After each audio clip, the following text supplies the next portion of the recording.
Good morning दोस्तों। ये देखिए मॉल रोड। कल तो बर्फ थोड़ा सा गिरा था, अभी देखो ऐसे है मॉल रोड का सीन। और ऊपर ऊपर तो काफ़ी बर्फ है दोस्तों। आप लोग मनाली का प्लानिंग बना रहे हो तो मनाली का प्लानिंग बना सकते हो। मार्च में तो आपको अटल टनल सिसु की तरफ काफ़ी बर्फ मिल जाएगा, अप्रैल में भी मिल जाएगा। देखिए ठंड भी काफ़ी है दोस्तों, आप लोग गर्म कपड़ा वगैरह लेके आना। ये देखिए यहाँ LED लगा है, यहाँ सारी रेस्टोरेंट वगैरह जो सुबह सुबह ओपन नहीं होता है, कम से कम 10 बजे के बाद।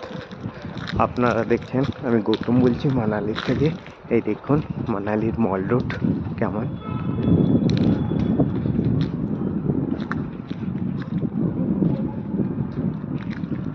কালকে বড় প্রচুর পড়েছে।